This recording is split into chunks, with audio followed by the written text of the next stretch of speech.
আসসালামু আলাইকুম। আজকে আমি আপনাদেরকে তৈরি করে দেখাবো এগ রোল রেসিপি।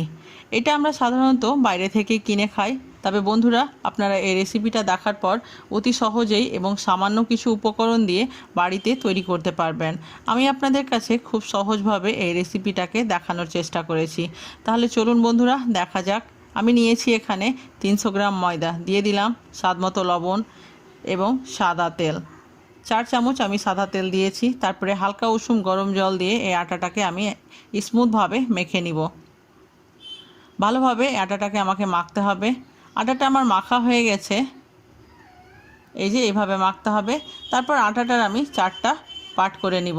আমি রুটিটা একটু মোটা রাখবো বলে 4টা পার্ট করেছি, চাইলে আপনারা 6টা বা 7টা করতে পারেন যদি রুটিটা আপনারা পাতলা খেতে চান। এইভাবে করে নিয়ে আমি প্রত্যেকটা আটার আমি এভাবে গোল বল তৈরি করে নিব।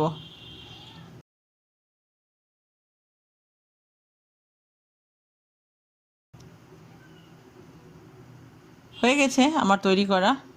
প্রত্যেকটা আটার বল তৈরি করা হয়ে গেলে আমি উপর থেকে দিয়ে দিব সামান্য পরিমাণ সাদা তেল।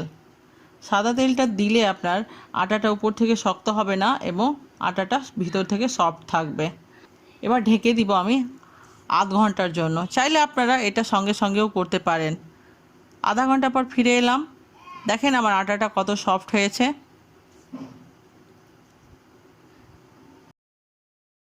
এবার আমি নিয়ে নিয়েছি পিঠা। এই পিঠায় আমি সামান্য তেল ব্রাশ করে নিব। এইভাবে লাগিয়ে নিতে হবে।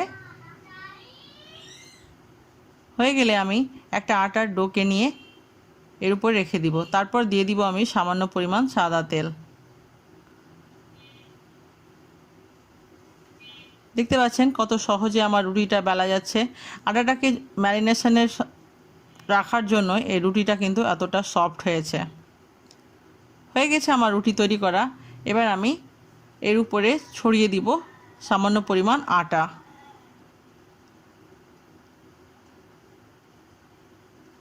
তারপর আমি মাঝ বরাবর এটার এইভাবে কেটে দিব এক সাইড থেকে। কাটা হয়ে গেলে আমি এটাকে রাউন্ড শেপে নিয়ে আসবো। এই যে এইভাবে আমি গোল করে নিব।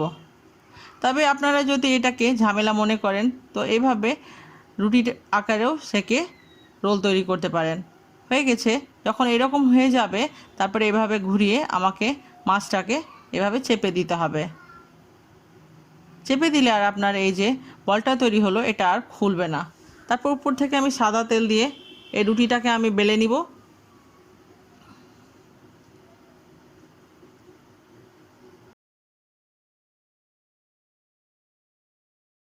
হয়ে গেছে বেলা। এবার তাওয়া গরম হয়ে গেছে, আমি রুটিটাকে এর উপরে দিয়ে দিব। এই সময় চুলোর আঁচটা রাখবো আমি মিডিয়াম আছে। তারপর 1 মিনিট রাখার পর অপর পিঠটা আমি উল্টিয়ে দিব। তারপর উপর থেকে সাদা তেল ব্রাশ করে দিব। আমি ভিডিওটাকে একটু তাড়াতাড়ি দেখানোর চেষ্টা করেছি, নাহলে ভিডিওটা আমার বড় হয়ে যেত। এই যে এইভাবে চেপে চেপে আমাকে রুটিটাকে সেকে নিতে হবে। হয়ে গেছে, আমি এবার উঠিয়ে নিব। তারপর নিয়ে নিব আমি একটা বাটি। এই বাটিটাতে দিয়ে দিব আমি একটা ডিম। তারপর দিব সামান্য লবণ। এবার ডিমটাকে আমাকে ভালোভাবে ফেটিয়ে নিতে হবে। তাওয়া গরম আছে, দিয়ে দিলাম ডিমটাকে। এভাবে দিয়ে আমি ছড়িয়ে দিব। তারপর দিয়ে দিব রুটিটা। তবে আপনাদের তাওয়াটা যদি ননস্টিক না থাকে তাহলে অবশ্যই উপর থেকে তেল ব্রাশ করে দিবেন। এবার সাবধানে আমি রুটিটাকে উল্টিয়ে দিব। দেখতে পাচ্ছেন আমার রুটিটার সঙ্গে ডিমটা কত সুন্দরভাবে লেগে গেছে। হয়ে গেছে। এইভাবে আমি সম্পূর্ণ রুটিটাকে সেকে নিব।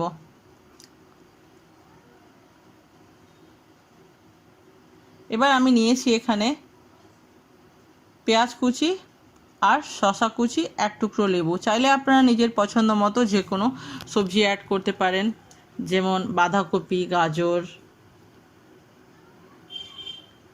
দিয়ে দিলাম পেঁয়াজ এবং শসা কুচি এইভাবে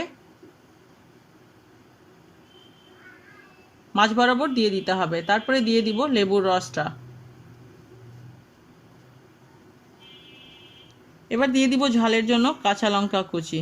আপনারা যে যেরকম ঝাল খাবেন ওই অনুযায়ী লঙ্কাটা অ্যাড করবেন। তারপরে দিয়ে দিব বিট লবণ। এবার দিয়ে দিব আমি টমেটো সস। আপনারা যে কোনো ব্র্যান্ডের অ্যাড করতে পারেন, তবে যেন টমেটো সসটা ভালো থাকে। দিয়ে দেওয়া হয়ে গেছে আমার। আর আমি এখানে কোনো প্রকার মশলা অ্যাড করব না। এবার এক পিঠ দিয়ে এভাবে উল্টে আর অপর পিঠকে ভাঁজ দিলেই আমার রোলটা তৈরি হয়ে গেল। বন্ধুরা, আমার এই রেসিপি আপনাদেরকে কেমন লাগলো অবশ্যই আমাকে কমেন্ট করে জানাবেন। বাইরে থেকে না কিনে বাড়িতে তৈরি করে খাবেন, ভালো খাবেন, সুস্থ থাকুন এবং ভালো থাকুন। আমার জন্য অবশ্যই দোয়া করবেন। আবার দেখা হবে নতুন কোনো একটা রেসিপির সঙ্গে। আমার সঙ্গে থাকার জন্য আপনাদেরকে অসংখ্য অসংখ্য ধন্যবাদ। আল্লাহ হাফেজ।